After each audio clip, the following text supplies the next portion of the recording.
students, welcome to e-learning class of Pioneer Coaching। पिछले class में literature की पढ़ाई हुई थी जिसमें हमने आई हैव ए ड्रीम का हो गया है और आज ग्रामर की बारी है जिसमें आज नया टॉपिक शुरू कर रहे हैं रिमूव टू यानी रिमूवल ऑफ टू। जैसा कि मैंने शुरू में ही हमने कहा है कि ये जितने भी इंटरचेंज होने वाले टॉपिक्स हैं इन सब को एक शीर्षक के अंतर्गत रखा गया है और नाम दिया गया है ट्रांसफॉर्मेशन।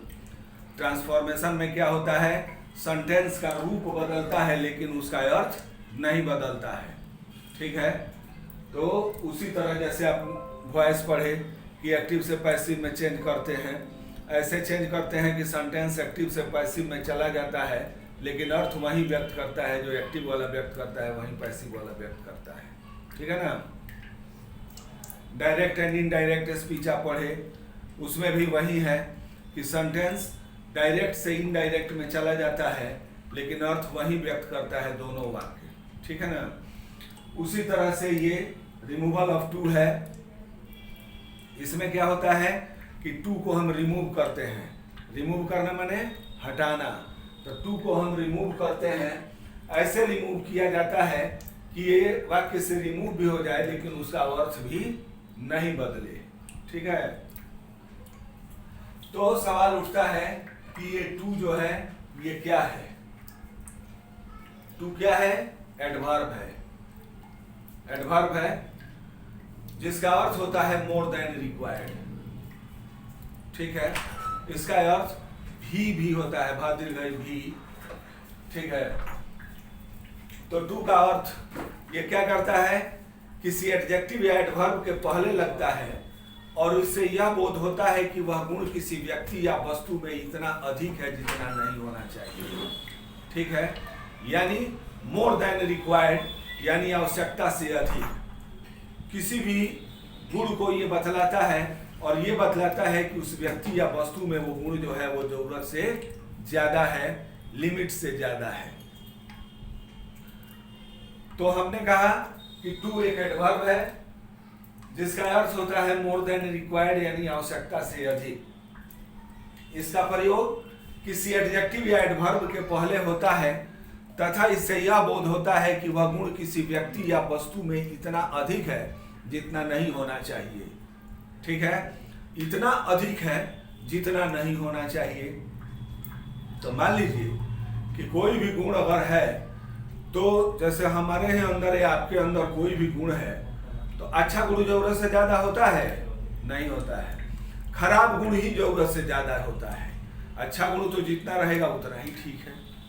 नहीं, तो इसीलिए चूंकि ये मोर देन रिक्वायर्ड का बोध करवाता है यानी यह बोध कराता है कि वह गुण किसी व्यक्ति या वस्तु में इतना अधिक है जितना नहीं होना चाहिए। इसीलिए इसका प्रयोग केवल बुरे गुणों को बताने वाले एडजेक्टिव्स के पहले होता है, अच्छे गुणों वाले एडजेक्टिव्स के पहले नहीं होता है। क्यों नहीं होता है? इसलिए कि खराब गुण ही जरूरत से ज्यादा होता है, अच्छा गुण जरूरत से ज्यादा नहीं होता है। ठीक है, जैसे मान लीजिए कि हमने कहा कि शी इज टू अगली, वह बहुत कुरूप है। तो कितना कुरूप है? जरूरत से ज्यादा कुरूप है। तो अगली क्या है? खराब गुण बताता है, इसलिए टू अगली होगा। लेकिन हम ये नहीं कहेंगे कि शी इज टू ब्यूटीफुल, यानी जरूरत से ज्यादा आदमी कुरूप हो सकता है लेकिन जरूरत से ज्यादा सुंदर नहीं हो सकता है। ठीक है, जरूरत से ज्यादा आदमी गरीब हो सकता है, जरूरत से ज्यादा अमीर नहीं हो सकता है। इसीलिए इसका प्रयोग केवल बुरे गुणों को बताने वाले एडजेक्टिव्स के पहले होता है क्योंकि बुरा गुण ही जरूरत से ज्यादा आदमी के अंदर होता है, अच्छा गुण जरूरत से ज्यादा नहीं होता है। ठीक है, तो ऐसे वाक्यों के अर्थ में परिवर्तन किए बिना टू को हटाना रिमूवल ऑफ टू कहलाता है। ऐसे वाक्यों के अर्थ में परिवर्तन किए बिना टू को हटाना रिमूवल ऑफ टू कहलाता है। ठीक है, अब चलिए कि रिमूव टू जो किया जाता है, TOO को, वो उसमें 4-5 बातें हैं। पहला है कि जिन वाक्यों में सब्जेक्ट प्लस वर्ब के बाद two plus adjective oblique adverb, बस इतना ही का प्रयोग हो, subject plus verb plus two plus adjective oblique adverb, इतना ही का प्रयोग हो, तो ऐसे वाक्यों से टू को हटाने के लिए क्या करेंगे? ठीक है, क्या करेंगे? जैसे पहले हम एक सेंटेंस लिखते हैं, हमने कहा कि he is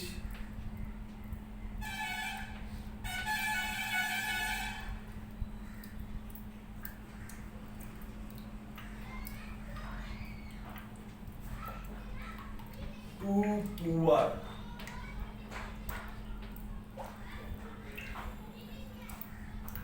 वह बहुत गरीब है। ठीक है, तो ये क्या है? सब्जेक्ट, ये है वर्ब, ये टू और ये एडजेक्टिव है ना? तो subject verb two plus adjective. तो ऐसे वाक्यों से टू को हटाने के लिए क्या करेंगे? सब्जेक्ट लिखेंगे प्लस वर्ब लिखेंगे। ठीक है, टू को हटा देंगे और जो एडजेक्टिव एडवर्ब यहां होगा उसको कंपैरेटिव डिग्री में बदल देंगे। कंपैरेटिव एडजेक्टिव और या एडवर्ब जो होगा। ठीक है, फिर इसके बाद देन का प्रयोग करेंगे, देन, और तब अपने तरफ से यहां एक क्लॉज लिखेंगे जो होगा it is proper. It clause लिखते हैं, तो इट क्लॉज में क्या लिखाएगा? It is proper, it is या वाज प्रॉपर।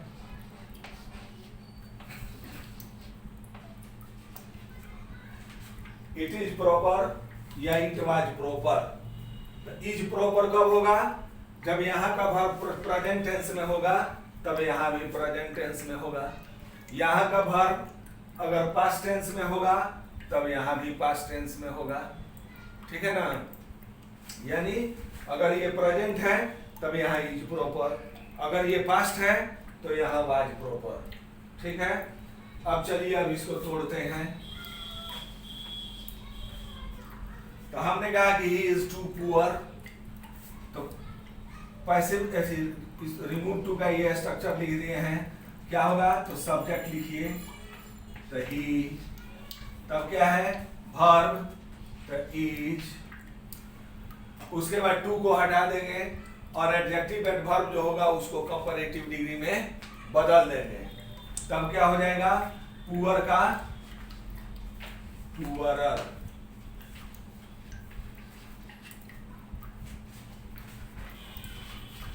पुअरर। ठीक है, उसके बाद देन है और फिर इट क्लॉज है। ठीक है, इट क्लॉज है, तब क्या होगा? इट, यहाँ इज है पर प्रेजेंट है तो इसलिए ये रह गया प्रॉपर। यानी he is poorer than it is proper. ठीक है ना? अब इसको बदलने का एक और भी तरीका है, रिमूव इसको करने का एक और तरीका है। वो क्या है? तो सब्जेक्ट लिखेंगे प्लस वर्ब लिखेंगे। ठीक है, उसके बाद उसी तरह टू को हटा देंगे और कंपैरेटिव एडजेक्टिव ऑब्लिक एडवर्ब लिखेंगे। ठीक है, फिर देन का प्रयोग करेंगे। तो यहां तक तो वही है जो यहां तक है। ठीक है, यहां से ही थोड़ा बदलेगा, प्लस तब क्या करेंगे, सब्जेक्ट को रिपीट करेंगे। सब्जेक्ट को रिपीट करेंगे, लेकिन यहां ये ध्यान रखना है कि यहाँ का सब्जेक्ट जब होगा तो प्रोनाउन होगा, नाउन नहीं होगा। जैसे मान लीजिए यहाँ प्रोनाउन है सब्जेक्ट, तो ये प्रोनाउन रिपीट करेंगे, लेकिन अगर नाउन रहेगा यहाँ तो वो नाउन नहीं रिपीट होगा, उसके अनुकूल प्रोनाउन यहाँ रिपीट होगा। ठीक है, तो सब्जेक्ट को रिपीट करेंगे, फिर उसके बाद शुड लिखेंगे, अब प्लस बी जोड़ेंगे इसमें। ठीक है, तब क्या हो जाएगा, अब फिर इसको बदलने का एक अब ये है कि he is poorer than he should be. ठीक है, he is poorer than he should be। समझ रहे बात? कोई दिक्कत होगी तो संपर्क कीजिएगा, और हमसे शाम को फोन करके मोबाइल पर हमसे बात कर लेना लोग। यहाँ नंबर लिख देते हैं 9905402932।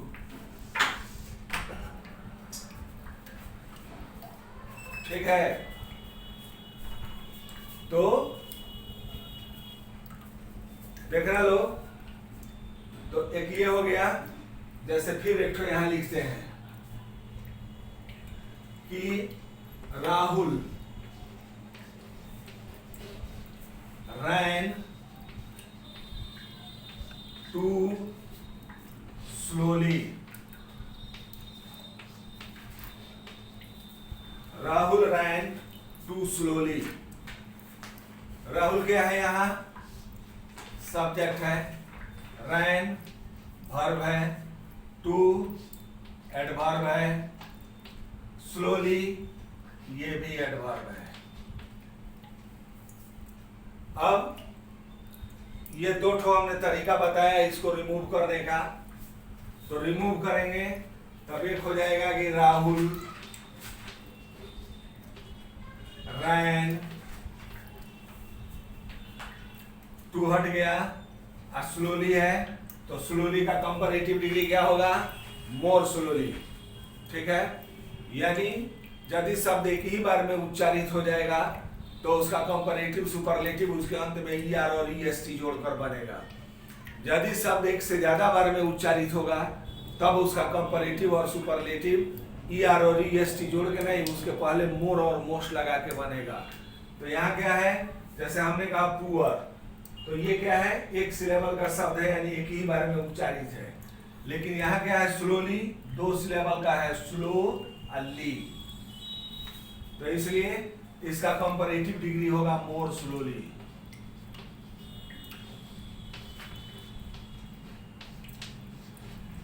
मोर स्लोली, उसके बाद देन, तब इट क्लॉज लिख देंगे, इट इज प्रॉपर।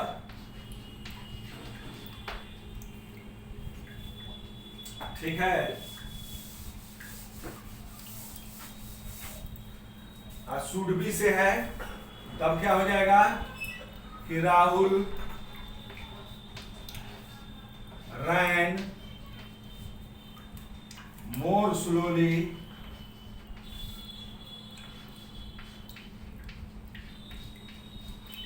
देन अब क्या है कि सब्जेक्ट को रिपीट करेंगे। सब्जेक्ट, तो हमने क्या कहा कि अगर सब्जेक्ट यहाँ प्रोनाउन होगा तो प्रोनाउन ही रिपीट होगा, लेकिन अगर नाउन रहेगा तब वो नाउन नहीं रिपीट होगा, उसके अनुकूल प्रोनाउन रिपीट होगा। तो देन अब यहाँ राहुल है तो इसके अनुकूल हो गया ही, मस्कुलिन जेंडर है, ही शुड बी। ठीक है ना। Rahul ran more slowly than he should be. एक ये हो गया रिमूव टू का कि कैसे रिमूव होगा, एक पॉइंट हो गया। ठीक है, हमने यहाँ अपना नंबर लिख दिया है, किसी को कोई असुविधा होगी तो हमसे बात करेगा, और 4 बजे के बाद, ठीक है ना, हमको करके हमसे बात करना लो। ठीक है, अब चलिए दूसरा point.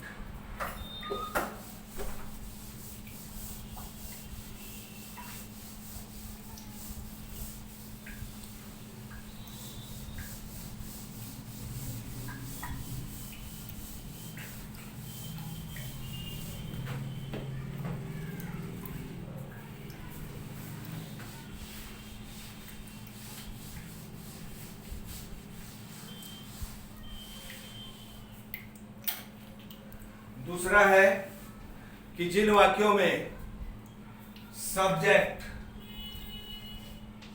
Plus verb plus TOO plus adjective oblique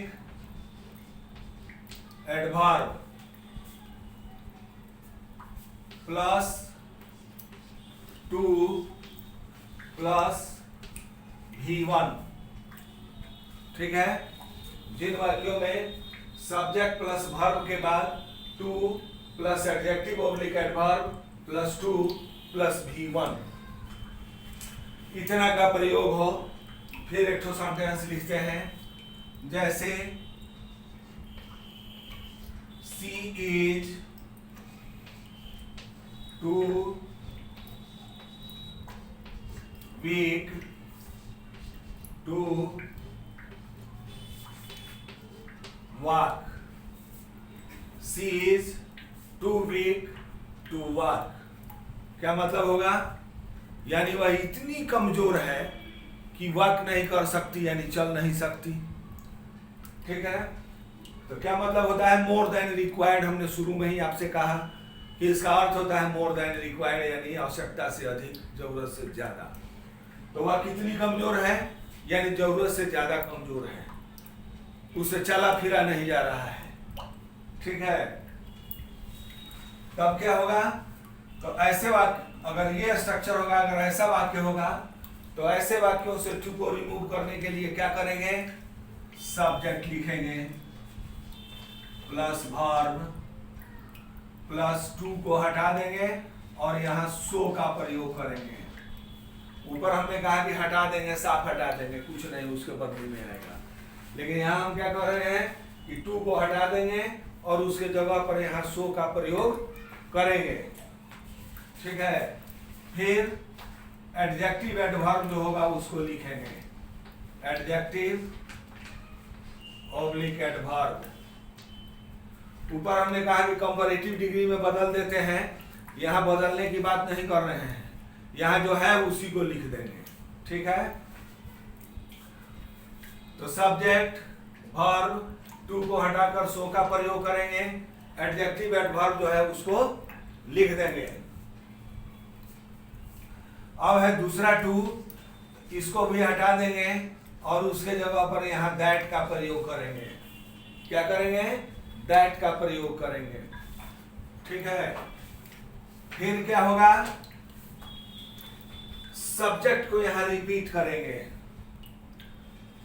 subject को रिपीट करेंगे, लेकिन यहां ध्यान यही रखना है कि अगर सब्जेक्ट यहां पहला अगर प्रोनाउन है तो वो प्रोनाउन ही यहाँ रिपीट हो जाएगा।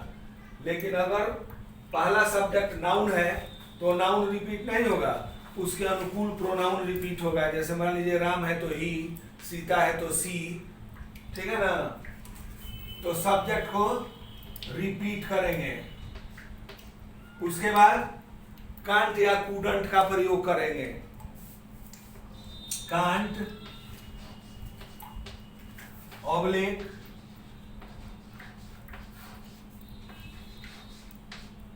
कूडंट। Can't oblique couldn't means can not या कुड नॉट।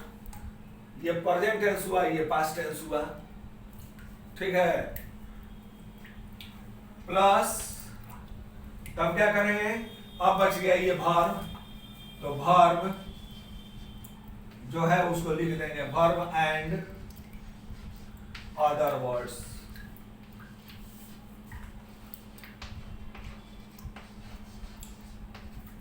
जो है सब लिखा जाएगा, ठीक है। तो हमने क्या कहा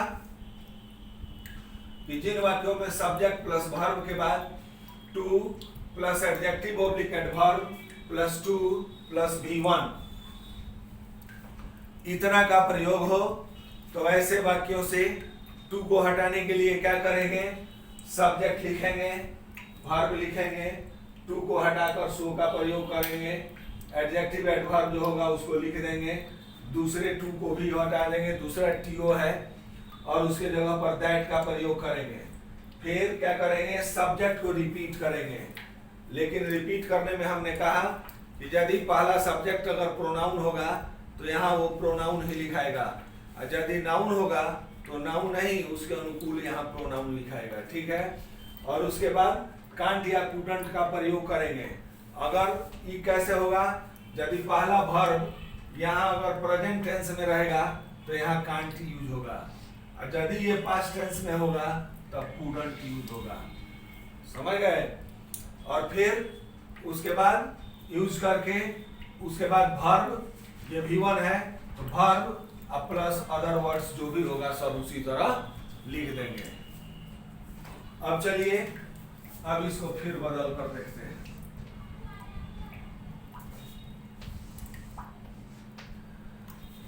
यानी C is too weak to work, क्या मतलब हुआ, हमने कहा कि निगेटिव अर्थ व्यक्त करता है, निगेटिव अर्थ व्यक्त करता है, यानी C is too weak to work. इसका मतलब हुआ कि वह इतनी कमजोर है कि चल नहीं सकती, यानी चलने के लिए वह बहुत कमजोर है। तो सब्जेक्ट लिखेंगे, तो सब्जेक्ट हो गया सी, उसके बाद है वर्ब तो is,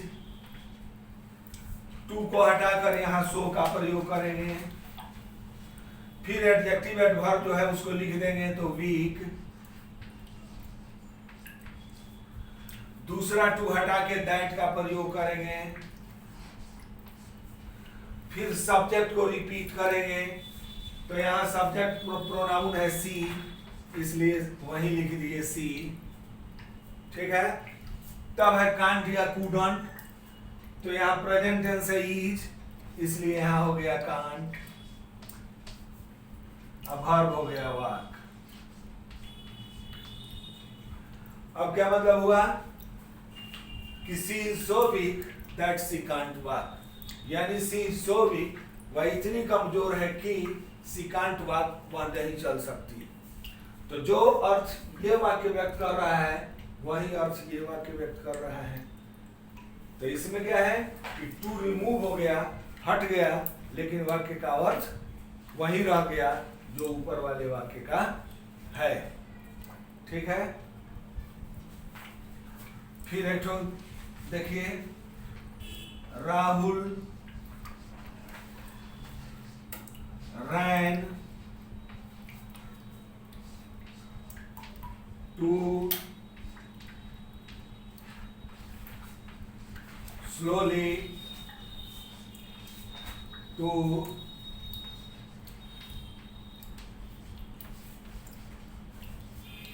win the race. Rahul ran too slowly to win the race. यानी राहुल इतना धीरे दौड़ा कि दौड़ नहीं जीत सका। ठीक है, तब क्या हो जाएगा? स्ट्रक्चर नहीं है, सब्जेक्ट यानी राहुल, तब है वर्ब तो रैन, टू को हटा देंगे, सो का प्रयोग हो जाएगा।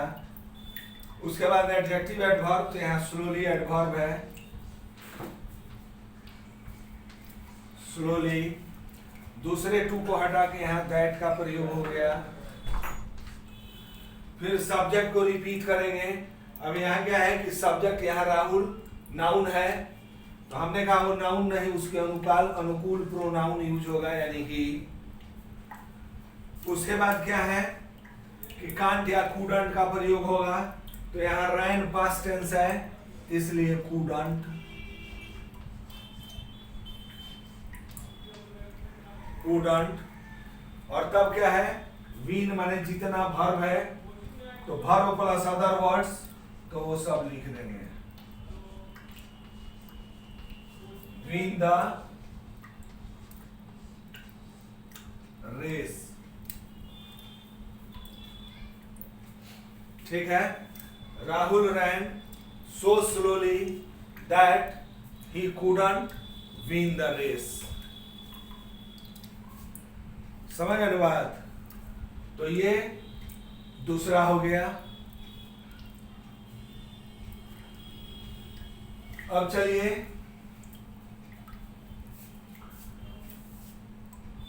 कोई दिक्कत तो नहीं होगी, उम्मीद करते हैं कोई दिक्कत नहीं होगी, आपको समझ ही रहे होंगे।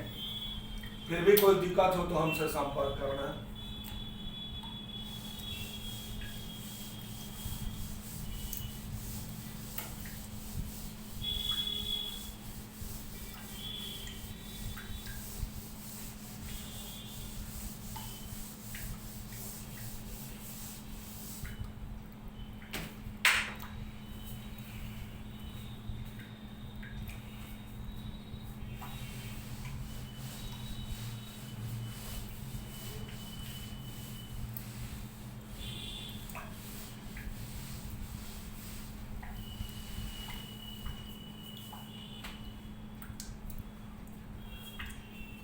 तीसरा है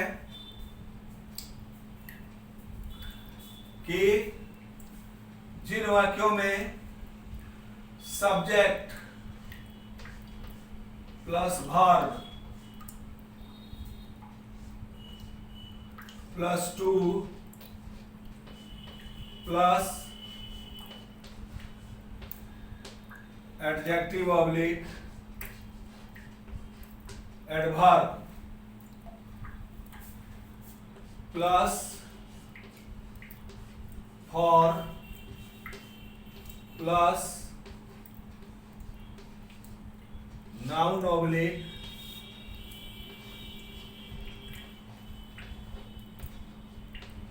प्रोनाउन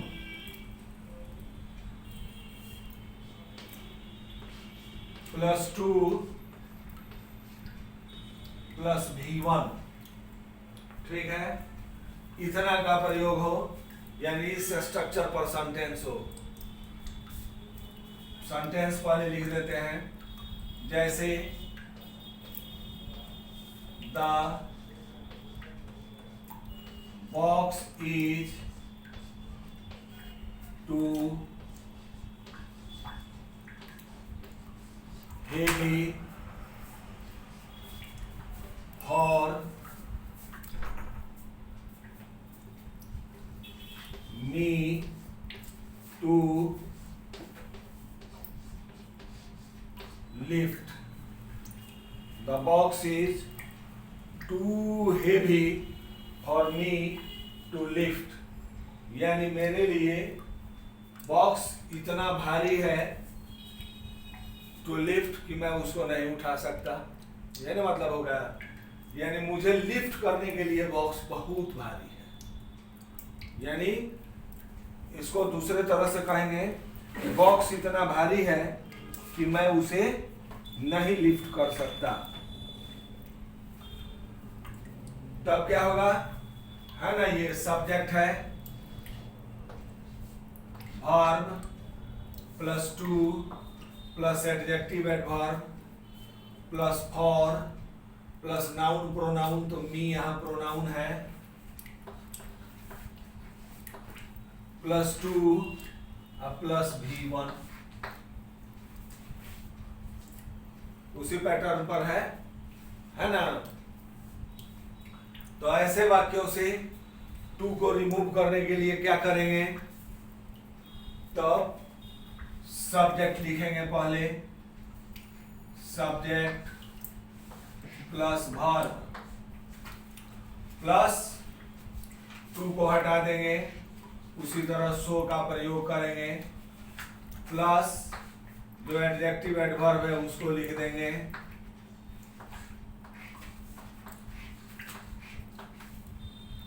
एडवर्ब जो है उसको लिख देंगे, फॉर जो है इसको हटा देंगे और यहाँ दैट का प्रयोग करेंगे। ठीक है, एडजेक्टिव एडवर्ब लिखेंगे, फॉर को हटाकर दैट का प्रयोग करेंगे, तब क्या होगा, नाउन या प्रोनाउन है तो उसको लिखेंगे प्लस नाउन, तो नाउन रहेगा तो नाउने लिख देंगे, जैसे मान लीजिए राम रहे, मोहन रहे या कोई भी नाउन रहे तो नाउने लिख देंगे। लेकिन अगर प्रोनाउन रहेगा तो वो रहेगा ऑब्जेक्टिव केस में। ऑब्जेक्टिव केस में जैसे यहाँ प्रोनाउन है मी, तो मी क्या है, सब्जेक्टिव केस है, नहीं ऑब्जेक्टिव केस है, तो प्रोनाउन रहेगा ऑब्जेक्टिव केस में, तो यदि नाउन रहेगा तो नाउन लिख देंगे, लेकिन अगर प्रोनाउन रहेगा तो वो रहेगा ऑब्जेक्टिव केस में, उसको यहाँ हम सब्जेक्टिव में बदल देंगे। ठीक है, तो नाउन ऑब्लिक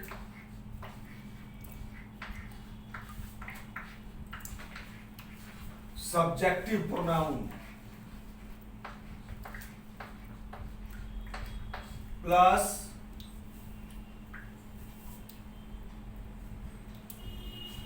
दूसरा टू है अब टीओ, तो इसको भी हटा देंगे और उसके बाद कांट या कूडंट का प्रयोग करेंगे।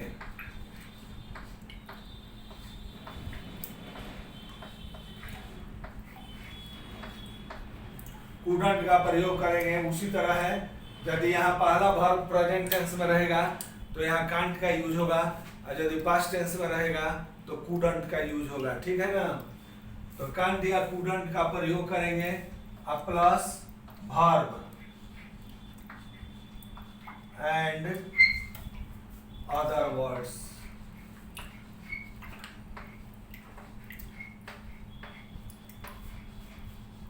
जो है सब लिख देंगे। ठीक है, अब चलिए फिर इसको अब चेंज करके देखते हैं। तो पहले सब्जेक्ट है तो सब्जेक्ट लिखिए द बॉक्स, द बॉक्स, तब वर्ब हो गया ईज, टू को हटा के सो का प्रयोग करेंगे, फिर एडजेक्टिव एडवर्ब जो है उसको लिख देंगे, फॉर को हटाकर दैट का प्रयोग करेंगे। ठीक है ना यहाँ तक। उसके बाद नाउन या प्रोनाउन लिखेंगे, तो नाउन रहेगा तो नाउन ही लिखेंगे और प्रोनाउन रहेगा तो उसका सब्जेक्टिव केस लिखेंगे। तो यहाँ प्रोनाउन है मी, तो इसका सब्जेक्टिव केस हो गया आई, आई। और फिर कांट या कूडंट, तो यहाँ ईज है प्रेजेंट टेंस, इसलिए कांट, कांट। अब वर्ब हो गया lift, the box is so heavy that I can't lift. तो ये भी इतना सही है, लेकिन इसको अगर थोड़ा सुंदर बनाना है तो अपने तरफ से यहाँ ईट लगा दीजिए, लेकिन कोई जरूरी नहीं है कि हर जगह ईट ही लगेगा, वो उसके अनुकूल जो लगना होगा वो लगेगा, इसलिए ध्यान रखना लो सब जगह नहीं लगेगा। इसलिए अगर असुविधा हो तो कुछ मत लगाइए, यहाँ फुल स्टॉप दे दीजिए, बात खत्म हो गई। ठीक है ना। फिर एक तो लिखते हैं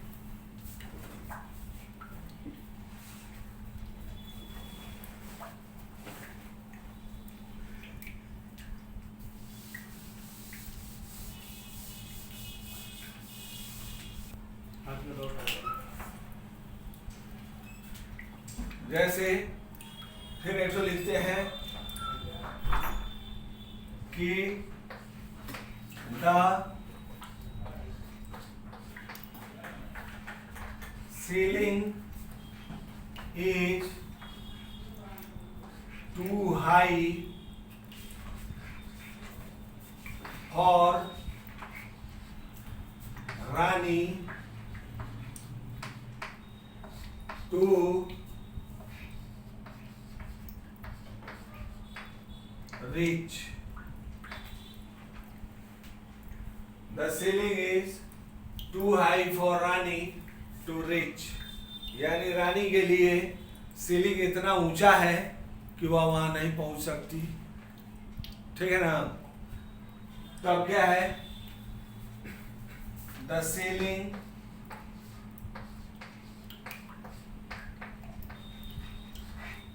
इज, टू को हटा देंगे सो हो जाएगा, एडजेक्टिव एडवर्ब जो है उसको लिख देंगे तो हाई, फॉर को हटाकर दैट का प्रयोग हो गया। अब क्या है, अब यहाँ नाउन है रानी तो नाउने लिखाएगा।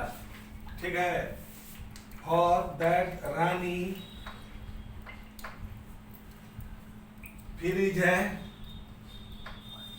तब का होगा कांट रीच। ठीक है, अब यही फुल स्टॉप दे दीजिए, लेकिन सुंदर बनना तो यहाँ क्या होगा, देयर। जैसे ऊपर वाला में हमने कहा ईट, तो बॉक्स को नहीं उठा सकता इसलिए बॉक्स की जगह पर ईट लगा।